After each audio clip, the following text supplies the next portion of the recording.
Students, जैसा कि आप सभी को पता है आपका हाफ ईयरली एग्जाम हुआ था और इस एग्जाम में आपने जो भी हमारी अभी क्लास आई थी ऑब्जेक्टिव और सब्जेक्टिव की, वहां से भर भर के आपके इस एग्जाम में क्वेश्चंस आए हैं।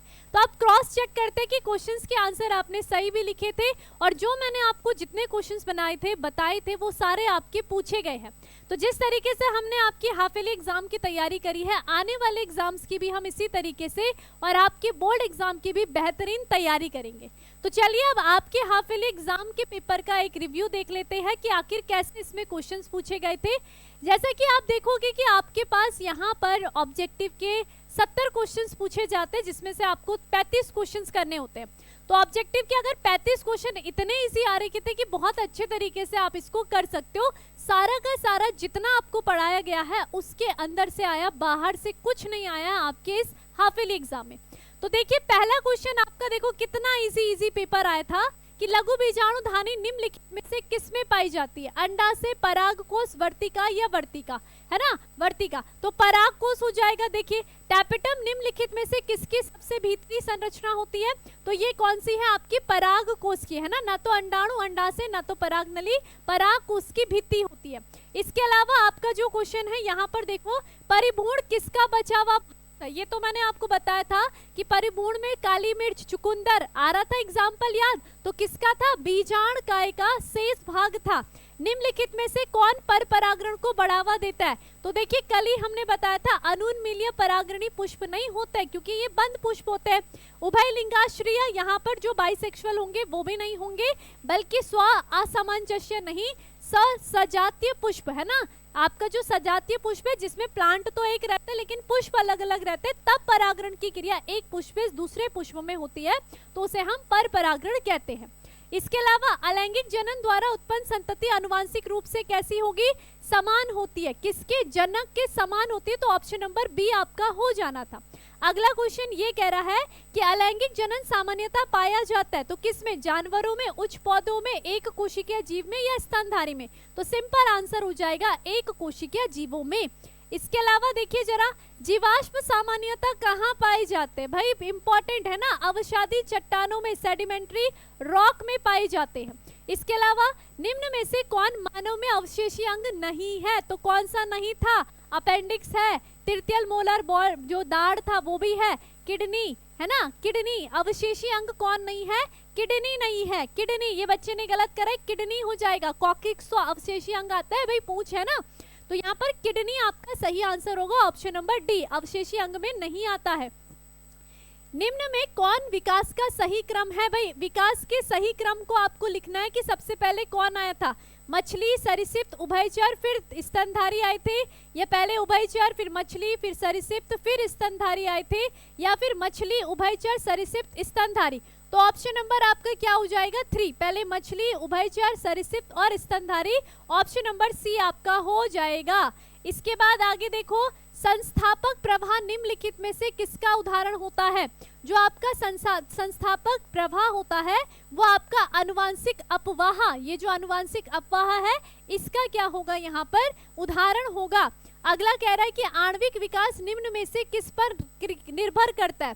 तो क्या ये डीएनए प्रोटीन अनुक्रम पर, जीवाश्म अभिलेख, आकार की विशेषता, या इनमें से कोई नहीं? तो ये आणविक विकास की बात कर रहा है, तो ये क्या होगा? आणविक आधार आपका डीएनए है, तो डीएनए और प्रोटीन के अनुक्रम पर ये क्या करता है? कार्य करता है। इतनी बात क्लियर है। अगला क्वेश्चन क्या दिखा रहा है? निम्नलिखित में से कौन सा जीवाणु जनित रोग नहीं है? जीवाणु जनित, टाइफाइड जीवाणु जनित है, हैजा जीवाणु जनित है, रिंगवॉर्म कवक जनित है, लेकिन क्षय रोग की बात करें तो ये विषाणु जनित है। ऑप्शन नंबर बी आपका क्या हो जाएगा? सही हो जाएगा। अगला क्वेश्चन देखो, निम्न में कौन एंटीबॉडी बनाता है? तो एंटीबॉडी कौन बनाती है? टी लिम्फोसाइट या बी लिम्फोसाइट, प्लेटलेट्स या फिर मोनोसाइट्स? तो बी लिम्फोसाइट क्या करती है? एंटीबॉडी, यानी ऑप्शन नंबर बी हो जाएगा। एचआईवी से कौन सा रोग होता है? एचआईवी से सबको पता है एड्स होता है, तो ऑप्शन नंबर बी हो जाएगा। अगला है, निम्न में से कौन एक स्व प्रतिरक्षा रोग है? स्व प्रतिरक्षा, मलेरिया नहीं हो सकता, एड्स नहीं, ना ही फ्लू, तो ये जो रूमेटॉइड गठिया है ये आपका स्व प्रतिरक्षा ऑटो इम्यून डिसीज आ जाती है। उसके बाद टीकाकरण से प्राप्त जो प्रतिरक्षा किस प्रकार की होती है, तो टीकाकरण से हम बाहर से प्रतिरक्षी कोशिका अपने शरीर में डाल रहे हैं, तो प्राकृतिक तो नहीं हो सकती, तो ए और बी नहीं होंगे। क्या ये कृत्रिम निष्क्रिया होगी? नहीं, बल्कि ये क्या होती है? कृत्रिम सक्रिया होती है। तो ऑप्शन नंबर डी आपका सही आंसर हो जाएगा। इसके अलावा यहाँ पर सही आंसर क्या लिख रहा है? ये यहाँ पर क्वेश्चन क्या कह रहे हैं? By what is the anticodon of tRNA paired, है ना। तो ये किससे पेयर्ड होता है भाई? एमआरएनए से, है ना। टीआरएनए पेयर्ड होता है कोडॉन और एमआरएनए से, ठीक है। तो ऑप्शन नंबर ए हो जाना था, ठीक है। डीएनए फिंगरप्रिंट किसके आधार पर की जाती है? तो किसके आधार पर डीएनए फिंगरप्रिंटिंग की जाती है? बताओ जरा। एक्सॉन अनुक्रम, पुनरावृत्ति अनुक्रम, केवल इंट्रॉन के द्वारा या प्रोटीन कोडिंग के द्वारा? तो डीएनए फिंगरप्रिंटिंग आपकी पुनरावृत्ति अनुक्रम के द्वारा की जाती है। तो ऑप्शन नंबर ए होगा। हिस्टोन किस संरचना से जुड़ा होता है, यानी कि किस संरचना से जुड़ा प्रोटीन है? एमआरएनए से, राइबोसोम से, गुणसूत्रों में न्यूक्लियोसोम से या फिर साइटोप्लाज्म से? तो हिस्टोन आपकी किस संरचना से जुड़ा प्रोटीन है? ये आपके गुणसूत्र में न्यूक्लियोसोम से जुड़ा हुआ प्रोटीन है। तो ऑप्शन नंबर सी हो जाएगा। अगला क्वेश्चन है उपयोग और अनुप्रयोग, है ना, कि विचारधारा किसने दी? तो आपके डार्विन जी ने नहीं दी थी। उपयोग और अनुप्रयोग की लो लैमार्क जी ने, है ना, जो जिराफ की गर्दन का एग्जाम्पल दिया। भाई उपार्जित लक्षणों की वंशागति होती है, जिसका उपयोग होगा उसी की वंशागति हो रही थी, तो ये लैमार्क जी ने दिया है, ठीक है। इसके अलावा यहाँ पर आपका क्वेश्चन क्या दिया है? यूकैरियोटिक जीनों में गैर कोडित अनुक्रम को क्या कहते हैं? तो जो गैर कोडित, जो किसी प्रकार के कोडॉन को कोड नहीं करते, तो वो क्या एक्सॉन होंगे? नहीं, इंट्रॉन होते हैं ना। ये किसी को भी कोड नहीं करते, तो इंट्रॉन आपका ऑप्शन नंबर बी सही हो जाएगा, ठीक है। इसके अलावा कौन आरएनए अमीनो अम्ल को राइबोसोम तक ले जाते हैं? तो आरएनए कौन से होंगे जो अमीनो अम्ल को राइबोसोम तक ले जाते हैं? तो क्या वो एमआरएनए होगा, आरआरएनए, टीआरएनए या फिर एसएनआरएनए? तो सिंपल से टीआरएनए आपके अमीनो अम्ल के साथ बंधते हैं और उसको कहाँ ले जाते हैं? राइबोसोम में ले जाते हैं। तो ऑप्शन नंबर सी हो जाएगा, ठीक है। निम्नलिखित में कौन अनुलेखन का हिस्सा नहीं है? अनुलेखन का हिस्सा कौन सा नहीं है? प्रारंभन, समापन, स्थानांतरण या फिर दीर्घीकरण? तो आपको अनुलेखन की क्रिया पता है ना, प्रारंभन होता है, दीर्घीकरण और समापन, लेकिन स्थानांतरण नहीं होता है अनुलेखन में। ऑप्शन नंबर सी यहाँ पर सही हो जाएगा। अगला क्वेश्चन है कि टीआरएनए का एंटीकोडॉन किससे युग्मनित होता है? टीआरएनए का एंटीकोडॉन किससे जुड़ा हुआ रहता है? ये आपके किससे? एमआरएनए पर कोडॉन से, या राइबोसोम से, या फिर डीएनए टेम्पलेट या एचएनए।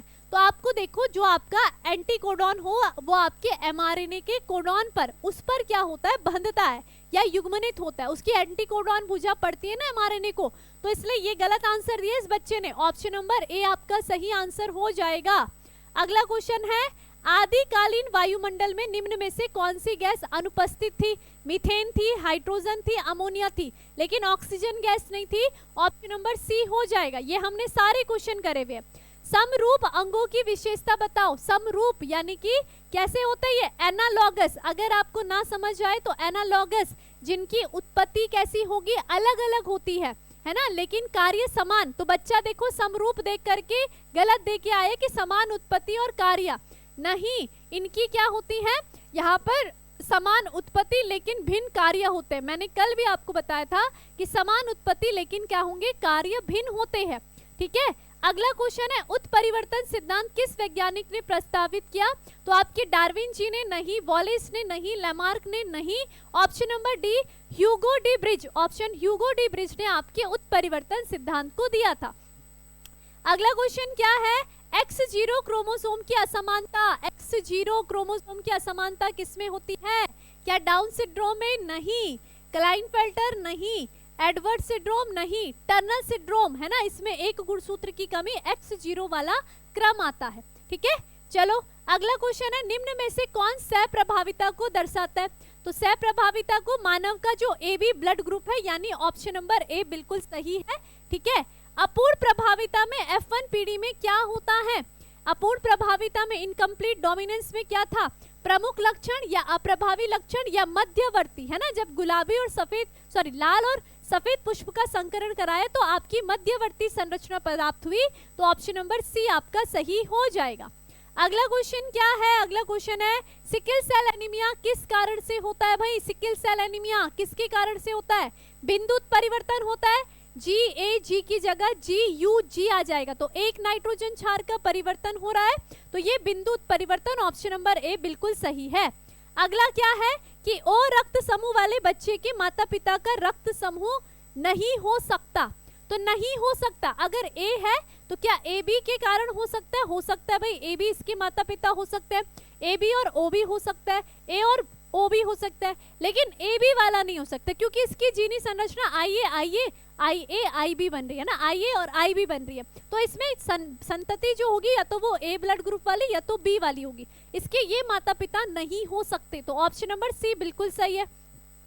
ऑंकाजांग के टुकड़े पाए जाते, कहाँ पाए जाते हैं भाई, कौन से स्टैंड होता है आपके, आरएनए प्राइमर नहीं, लीडिंग में नहीं पाए जाएंगे, लैगिंग स्टैंड पर डीएनए के छोटे जो खंड होते हैं लैगिंग में, ठीक है, असत श्रृंखला में, यानी ऑप्शन नंबर सी आपका सही हो जाएगा। अगला क्वेश्चन देखिए जरा, अगला क्वेश्चन है प्रारंभन codon AUG, option number B हो जाएगा, बिल्कुल सही। चारगॉफ के नियमानुसार कौन सही है, चारगॉफ का नियम क्या कहता है, एडेनिन आपका थाइमिन से जुड़ता है और आपका जो क्या होगा ग्वानिन होता है वो साइटोसिन से जुड़ता है, तो ऑप्शन नंबर सी आपका सही हो जाएगा। ऑंकाजांकी खंडों को कौन सा एंजाइम्स जोड़ता है, ऑंकाजांकी खंडों को डीएनए लाइगेज जोड़ता है, तो ये option number D ligase enzymes यहाँ पर सही हो जाएगा। अगला है एमनियोसेंटेसिस का उपयोग किसके लिए किया जाता है भाई, यहाँ पर ना तो बांझपन के लिए किया जाएगा ना ही लिंग निर्धारण के लिए, बल्कि गुणसूत्र विकृति को पहचानने के लिए किया जाएगा, तो बिल्कुल सही बच्चे ने ऑप्शन दिया है सी, बिल्कुल सही हो जाएगा। अगला है मुख्य गर्भ निरोधक गोली में कौन सा हार्मोन्स होता है, तो क्या है मुख्य गर्भ निरोधक गोली में एस्ट्रोजन प्लस प्रोजेस्टेरॉन ये दोनों होते हैं, तो ऑप्शन नंबर ए आपका सही है। अगला है मेंडल ने किस सिद्धांत का प्रतिपादन नहीं किया, तो मेंडल ने देखो सहलग्नता नहीं बताया था बल्कि प्रभाविता पृथक्करण ये सब बताया है, सहलग्नता ऑप्शन नंबर ए बिल्कुल सही है, ये मेंडल जी ने नहीं बताया है। अगला देखो जरा, अगला आपका ये क्या क्वेश्चन आया, ये आपका सब्जेक्टिव का है, अभी मैं जरा लाइन वाइज चलती हूँ, है ना, ये सब्जेक्टिव का पार्ट आ गया, ठीक है, कुछ क्वेश्चंस मुझे लगता है बच्चे ने स्किप करे हुए, भेजे नहीं है मैडम के पास। अगले क्वेश्चन देखो जरा, आपके पास आ जाते हैं लघु उत्तरीय प्रश्न में, है ना, तो लघु उत्तरीय प्रश्न देखो बहुत अच्छे आए, आप इनको अपने प्री बोर्ड्स के लिए बोर्ड्स के लिए तैयार करके जरूर जाइए, ठीक है, यानी कि इन सब्जेक्टिव की तैयारी करिए, ये आपके लिए इंपॉर्टेंट है। क्लियर बात है, कैसे क्वेश्चंस पूछे जाते हैं ये एक तरीके से आपको अंदाजा लग जाएगा। तो देखिए अगर आप देखोगे ना कि हमने यहाँ पर जो आपके सब्जेक्टिव है उसमें देखो एंटीबॉडी की संरचना का वर्णन करे, तो आपको एंटीबॉडी वो जो वाई आकार की होती है जिसमें एक दो दीर्घ श्रृंखला, दो आपकी छोटी श्रृंखला लघु श्रृंखला होती है, आपस में डाइसल्फाइड बॉन्ड के द्वारा जुड़ी होती है ना, इनका जो ऊपरी सिरा होता है उसको एंटीजन बाइंडिंग साइट कहते हैं, ठीक है, और ये कैसी श्रृंखला होती है, पॉलीपेप्टाइड श्रृंखला होती है। तो इस तरीके से वर्णन के साथ साथ आपको डायग्राम भी बनाना था वो वाई शेप्ड वाला। इसके अलावा एलर्जी क्या है और यह किस तरह कार्य करती है भाई, एलर्जी कैसे होती है भाई, किसी भी एलर्जिक के प्रति शरीर में होने वाली अति संवेदनशीलता को मैंने कल भी बताया था, ये आपके ये सब्जेक्टिव में कराया था, है ना, और किस तरह से होती है जब आपकी बॉडी में हिस्टामिन और सेरोटोनिन यहाँ पर स्रावित होता है, पढ़ाया था, ये भी आया है। अनुकूली विकिरण का उदाहरण दीजिए, अनुकूली विकिरण यानी कि क्या था, डार्विन की फिंचेस का उदाहरण था, और आपको यहाँ पर डेफिनेशन लिखनी थी, है ना, कोई भी जीव क्या है जिस वातावरण में रहता है वो उसरे वातावरण में ढल जाता है, जैसे डार्विन की फिंचे थी, ठीक है, उनकी चोंच देखी थी, वो जिस वातावरण में रह रही थी उसी वातावरण में ढल जाती थी, तो बहुत इजी क्वेश्चन था। ये देखो आपका एमआरएनए, टीआरएनए, आरआरएनए में अंतर लिखिए। एमआरएनए मैसेंजर आरएनए जिसके पास क्या होती है, प्रोटीन संश्लेषण की सूचना नाइट्रोजन क्षार के त्रिक कोडॉन के रूप में होती है। टीआरएनए क्या होगा, जो कि अमीनो अम्ल के साथ बंधता है और उसको राइबोसोम में लेकर के आता है, और आरएनए क्या करेगा, इस प्रोटीन संश्लेषण के लिए स्थान देने का कार्य करता है। तो ये क्या हो जाएगा, यहाँ पर तीनों में अंतर हो जाता है। उसके बाद देखो यूकैरियोटिक में ट्रांसक्रिप्शन की प्रक्रिया, ट्रांसक्रिप्शन क्या है मैंने आपको बताया था, अनुलेखन पढ़ करके जाइए, तो पूरा अनुलेखन देखना था कि कैसे डीएनए से आरएनए का निर्माण होने वाला था। इसके अलावा देखिए यहाँ पर क्वेश्चंस क्या पूछे, यहाँ पर क्वेश्चंस और भी पूछे, लघु बीजाणु और गुरु बीजाणु धानी में कल बता के गई थी कि बच्चे इसमें देख लेना लघु बीजाणु गुरु बीजाणु में अंतर आ सकता है। और ये क्वेश्चन देखो आ गया। ये देखो ये क्वेश्चन मैंने कल कराया कि नपुंसकीकरण क्या है और ये पौधे की प्रजनन प्रक्रिया में क्यों किया जाता है, पढ़ा था। भले यहाँ पर नपुंसकीकरण दिया है लेकिन आपने विपुंसन पढ़ा था, पूरा प्रॉपर आंसर लिख करके बताया था और क्यों किया जाता था विद एग्जाम्पल आपको बताया था। तो ये आपको ध्यान रखना था। देखो मनुष्य में वृषण के कार्य, सिंपल सी बात है, वृषण शुक्राणु का निर्माण कर रहा है, ठीक है, और वृषण क्या हार्मोन्स का श्रवण भी कर रहा है, तो ये भी बिल्कुल सही। मासिक धर्म चक्र के नियंत्रण में शामिल हार्मोन्स, कौन कौन से हार्मोन्स है, एस्ट्रोजन, प्रोजेस्टेरॉन, LH, FSH, ये सारे आपके क्या होते हैं जो मेंस्ट्रुअल साइकिल के हार्मोन से ये होंगे। इसके अलावा देखो गर्भाशय के समय ये जो एमनियोटिक द्रव की क्या भूमिका होती है, तो एमनियोटिक द्रव में क्या होगी, भ्रूण की कोशिकाएं आती है जिसका परीक्षण करके हम उस भ्रूण के यहाँ पर भ्रूण के किसी विकार का पता कर सकते हैं। तो सिंपल सी बात है, यहाँ पर ये आंसर आपने लिखना था। इसके बाद देखो ये कुछ और क्वेश्चंस भी है, यहाँ पर देख लो, ऊपर नीचे आ रखा है पेपर, कोई बात नहीं। निम्नलिखित में कौन रोग वाहक द्वारा फैलता है, तो रोग वाहक जिसके लिए वाहक की आवश्यकता होती है, भाई 6 रोग तो खांसने छींकने से फैल रहा है, कैंसर भी नहीं है, है ना, एड्स भी नहीं है।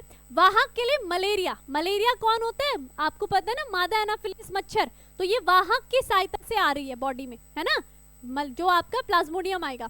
सक्रिय प्रतिरक्षा होती है, इनमें से सक्रिय प्रतिरक्षा जो होती है वो कैसी होगी, अल्पकालीन कमजोर सीधा इंजेक्ट की गई प्रतिरक्षियों द्वारा होती है या दीर्घकालीन, तो सक्रिय एक्टिव इम्यूनिटी कैसी होती है आपकी, दीर्घकालीन होती है, ऑप्शन नंबर डी हो जाएगा। इसके बाद HIV किस प्रकार की कोशिकाओं को नष्ट करता है, तो HIV को पता है ना, एड्स में HIV क्या करता है, लाल को नहीं, प्लेटलेट्स नहीं, helper T cell, option number C, helper T cell को यहाँ पर क्या करेगा, संक्रमित करता है, उसको इफेक्ट करता है। ये बात क्लियर हो गया, ठीक है। निम्नलिखित में से देखो कौन सी औषधि भ्रमोत्पादक करती है, तो हेरोइन आपकी क्या हो जाएगी, भ्रम में डाल देती है ना, तो ऑप्शन नंबर क्या हो जाएगा, सी होगा। इंटरफेरॉन का क्या कार्य होता है भाई, ये क्या काम करता है, श्वेत रुधिर कर्णिकाओं को उत्तेजित करने का काम करता है, ठीक है, ये रहा option number C. Interfere with virus multiplication, उसको क्या करता है, वायरस के विषाणु की वृद्धि को रोकता है, ठीक है, तो ये आपको ध्यान रखना है। BCG का टीका किसके लिए, ऑप्शन नंबर सी, किसके लिए, क्षय रोग के लिए लगाया जाता है BCG का टीका। इसके बाद आपका क्या है यहाँ पर, हाइड्रा में जनन देखो किसके द्वारा होता है, बडिंग, यानी कि ऑप्शन नंबर ए अंकुरण। अगर अंकुरण नहीं समझ आए तो बडिंग तो देख लेना, तब सही करना, ठीक है। अगर आपको हिंदी में ना समझ आए तो एक नजर इंग्लिश में मार देना, ताकि आपके जो हिंदी की लैंग्वेज कई बार हमें नहीं समझ आती है या कुछ अलग लिख करके दिया जाता है, तो पेपर में आपका पेपर इंग्लिश और हिंदी दोनों लैंग्वेज में आता, तो इसलिए हिंदी में जब समझ नहीं आए तो उस क्वेश्चन को इंग्लिश में पढ़ो, ठीक है, तब आपको आंसर मिल जाएगा। इसमें देखो निम्न में से कौन जीव बीजाणु निर्माण द्वारा जनन नहीं करता है, तो आपका यीस्ट बिल्कुल सही है, ये बीजाणु निर्माण द्वारा जनन नहीं करता है, ठीक है। निम्न में से किस पौधे में पत्तियों द्वारा कायिक प्रवर्धन होता है, तो कायिक प्रवर्धन कैसे होगा, ब्रायोफाइलम, है ना, इसकी पत्तियां कायिक प्रवर्धन करती है, ठीक है। इसके बाद क्या है, इसके बाद और जो आपके सब्जेक्टिव क्वेश्चंस है उसके बारे में थोड़ा सा डिस्कशन करते, कहाँ गए वो सब्जेक्टिव, ये रहे, ये मैंने डिस्कशन कर दिया है, ठीक है। एक तो पेपर कहाँ गया तुम्हारा, यही था क्या पेपर इतना, एक मिनट, ठीक है, ये तो आपके क्वेश्चंस हमने डिस्कशन कर दिए, ठीक है। ये रहे बाकी के क्वेश्चन। प्रजनन स्वास्थ्य से आप क्या समझते हो, भाई ये जनन स्वास्थ्य की डेफिनेशन WHO के अनुसार आपने देनी थी, कि यहाँ पर क्या था, जनन स्वास्थ्य के अनुसार क्या होता है, WHO के अनुसार कि किसी व्यक्ति के जो जनन अंग है वो सही प्रकार से कार्य कर रही है, वो उनकी ठीक प्रकार से देखभाल कर रहा है, लेकिन इसी के साथ जनन सहित सभी पहलू के साथ उस व्यक्ति का शारीरिक रूप से, मानसिक रूप से, सामाजिक रूप से स्वस्थ होना जरूरी है, ठीक है, तभी हम उसे एक प्रजनन स्वास्थ्य क्या कहता है, स्वस्थ व्यक्ति कहता है WHO। देखो एमनियोसेंटेसिस क्या है, भारत में इसके उपयोग पर प्रतिबंध क्यों लगा है, एमनियोसेंटेसिस क्या है, एक परीक्षण है ना, जो माता के गर्भ होता है, जहां पर भ्रूण पल रहा है, उसके बाहर एक एमनियन गुहा होती है, तो उस एमनियन गुहा में एमनियोटिक द्रव को निकालकर उसके परीक्षण की, जो यहाँ पर परीक्षण की क्रिया होती है, इसी को एमनियोसेंटेसिस यानी कि उल्बवेदन कहते हैं। और इस पर रोक क्यों लगी? क्योंकि लोग क्या करते थे, इसके द्वारा गलत यानी कि लिंग का परीक्षण करके कन्या भ्रूण हत्या करते थे, तो इसलिए इस पर रोक लगी गई। ठीक है, जन्म नियंत्रण में चिकित्सक संगर्भता की क्या भूमिका? ये पूरा क्वेश्चन का आंसर मैंने आपको बोला था, एमटीपी पढ़ के जाना है ना। जानबूझकर गर्भ में भ्रूण को मारना या उसकी हत्या करना, या हम कह सकते हैं कि क्या कह सकते हैं, जानबूझकर गर्भ को गिराना गर्भपात कहलाता है। एमटीपी चिकित्सक की सहायता से किया जा रहा है, तो पूरा मैंने आपको बताया था। ठीक है, परीक्षण संकरण क्या होता है? जब F1 संतति का किसके साथ, अप्रभावी जनक के साथ संकरण कराया जाता है, तो इसको टेस्ट क्रॉस कहते हैं। बहुएलील क्या होते हैं भाई? बहुएलील मल्टीपल एलील, एक का उदाहरण दीजिए। तो बहुल एलील का मतलब क्या है कि यहाँ पर क्या हो जाएगा, बहुएलील। ठीक है, जब क्या होते हैं, इसकी बात अगर करें तो हम यहाँ पर देखते हैं कि एक लक्षण को जब बहुत सारे जीनों द्वारा नियंत्रित किया जाता है। ठीक है, लिंकेज के बारे में, जब दो जीनों के बीच में दूरी कम होती है तो एक साथ ही वो गुणसूत्र में आगे चलते हैं। ठीक है, डीएनए के पैक करने के लिए हिस्टोन प्रोटीन की क्या भूमिका होती है? हिस्टोन क्या करता है, हिस्टोन के जो आपके प्रकार होते हैं उनके दो दो अणु मिलकर के हिस्टोन अष्टक का निर्माण करते हैं। तो डीएनए इस हिस्टोन में क्या होगा, बंधेगा और ये क्या करते हैं, क्रोमेटिन के रूप में बन जाता है। ठीक है, तो इस तरीके से इसकी भूमिका आपने लिखनी थी। प्रोटीन संश्लेषण में टीआरएनए की क्या भूमिका है? टीआरएनए अमीनो अम्ल को लाने का काम कर रहा है और इसके साथ ही साथ एंटीकोडॉन भुजा जो एमआरएनए के ऊपर नाइट्रोजन क्षार के त्रिक है उनको पढ़ने का काम कर रहे हैं। ऑंकाजांकी खंड क्या होते हैं? डीएनए में जब डीएनए प्रतिकृति आप पढ़ते हो तो उसमें जो आपके असतत श्रृंखला में जो आपके डीएनए के छोटे खंड होते हैं उन्हें ऑंकाजांकी खंड कहते हैं और इन्हें डीएनए लाइगेज एंजाइम्स के द्वारा जोड़ा जाता है। तो ये आपने लिखना था, सिंपल। प्रकृति वर्ण क्या होता है? ये मैंने आपको डार्विन जी के 5 पॉइंट मैंने कल आपको बताए थे, है ना। अतिजनन, जीवन के लिए संघर्ष, विभिन्नताएं, प्रकृति वर्ण, नई जाति की उत्पत्ति, और इसके अंदर मैंने सब कुछ बता दिया था, वही क्वेश्चन आया सेम टू सेम। जीवाश्म क्या है? ये विकासवाद को किस प्रकार से समर्थन करते हैं, है ना। तो क्या अवसादी चट्टानों के नीचे जो जीवों के अवशेष होते हैं उन्हें जीवाश्म कहते हैं, और ये क्या बताते, प्रमाण बताते कि हाँ इस पृथ्वी पर इस समय ये जीव उपस्थित हुआ करते थे। ठीक है, हार्डी-बीनबर्ग सिद्धांत, ये तो चलो आपने नहीं भी पढ़ा है पर ये देखो इंपॉर्टेंट है। ठीक है, विकास, ये वैसे क्लास में तो पढ़ा ही है, हार्डी-बीनबर्ग का पूरा आपने p² + q² + 2pq = 1। ठीक है, विकास में भ्रूणीय साक्ष्य यानी कि शुरुआती अवस्था में जब आप देखोगे तो चाहे मछली हो, सुअर हो, ठीक है, या बिल्ली हो या मनुष्य हो, सबके भ्रूण कैसे होते हैं, एक समान होते हैं। तो इससे पता चलता है कि क्या पता इन सबके पूर्वज एक ही समान होंगे। तो ये भ्रूणीय साक्ष्य भ्रूणीय प्रमाण में आ जाता है, प्रमाण में आ जाता है। विकास की प्रकृति में उत्परिवर्तन की क्या भूमिका है? उत्परिवर्तन के कारण क्या आती है, विभिन्नताएं आती है। WHO के अनुसार वापस वही क्वेश्चन आया कि स्वास्थ्य की क्या डेफिनेशन है। रोगजनक क्या होते हैं? जो रोग को उत्पन्न करते हैं, है ना, यानी रोग फैलाते हैं। और इनसे होने वाले दो रोग आप कोई भी लिख सकते थे, टाइफाइड लिख देते थे, निमोनिया लिख देते थे, पूरे नंबर मिल जाते थे। जन्मजात और अर्जित प्रतिरक्षा तंत्र में अंतर बहुत इजी है ना। जो जन्म से प्राप्त प्रतिरक्षा तंत्र है वो जन्मजात, और जो जन्म के बाद हमें प्राप्त होता है वो अर्जित है। और बाकी हमने पूरा पढ़ा है इसमें जन्मजात और अर्जित प्रतिरक्षा तंत्र के बारे में। उसके अलावा देखो प्रोटोजोआ द्वारा फैलने वाले दो रोग, तो प्रोटोजोआ से एक मलेरिया फैलता है और एक आपका कौन सा था, अमीबाइसिस, कल भी बताया था, अमीबाइसिस आपका फैलता है। ठीक है, ये सब पढ़े हुए आर के। कैंसर क्या है, इसके दो आपके क्या होते हैं कारण लिखिए। कैंसर था ना, मैंने आपको कल भी बताया था कि जब कोशिकाओं में अनियंत्रित कोशिका विभाजन होता है और वो ट्यूमर का निर्माण करती है तो उसे हम कैंसर कहते हैं। और कैंसर के दो कारण क्या होते हैं, एक आपकी क्या हो सकते हैं, गामा रेस होती है, बाकी जो रासायनिक कारण होते हैं वो आपके जैसे तंबाकू, निकोटीन वगैरह। ठीक है, मादक पदार्थों की लत के दो हानिकारक प्रभाव, ये पढ़ा था ना। अल्कोहल अगर कोई पी रहा है तो क्या होगा, एक तो उसका यकृत खराब हो जाएगा, दूसरा क्या हो जाएगा, बहुत सारे खराबी है। ठीक है, शरीर कमजोर हो रहा है। ठीक है, तो और सारी चीजें। तो ये आपके क्वेश्चन के आंसर थे। देखो ये तो मैंने आपको बता दिया। ठीक है, तो ये था आपका पूरा पेपर। कुछ अगर क्वेश्चंस रह भी गए होंगे, ठीक है, तो आप एक बार देख लीजिएगा। लेकिन देखो आपका पेपर हाफ वेली का था, भले हाफ वेली का पेपर था लेकिन बहुत इजी था। और आपने अगर इतना पेपर कर दिया ना, तो इसका मतलब आपकी आधे से ज्यादा आपके सिलेबस की आधी तैयारी आपकी अच्छे से हो रही है। और अगर आप ये क्वेश्चन नहीं कर पाए तो इसका मतलब है कि आप लोग लापरवाही कर रहे हो।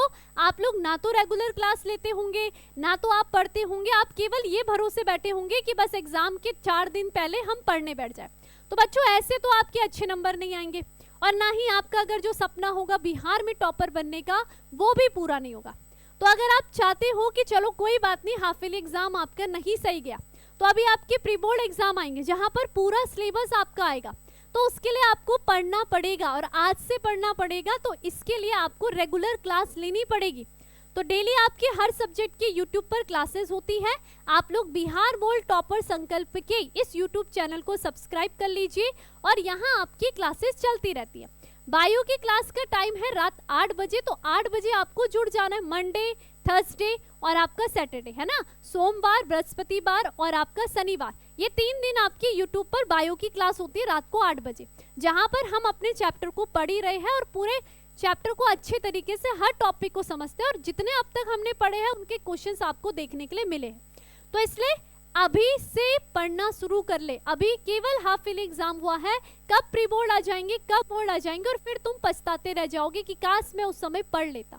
ठीक है, तो इस तरीके से जिनका पेपर अच्छा गया तो बहुत अच्छी बात है कि आपका आधा सिलेबस आपने पढ़ लिया है, लेकिन जिनका नहीं करा है, नहीं गया है अच्छा पेपर, तो उसको विचार करने की जरूरत है कि अब मुझे पढ़ना शुरू कर देना चाहिए। ठीक है, तो ओवरऑल आपका पेपर बहुत अच्छा आया था। जिसने अच्छे से करा होगा बहुत अच्छे नंबर आएंगे उसके हाफ ईयरली एग्जाम में, और बाकी आपको रेगुलर क्लासेस लेनी है और आगे प्री बोर्ड्स की भी हमें तैयारी करनी है।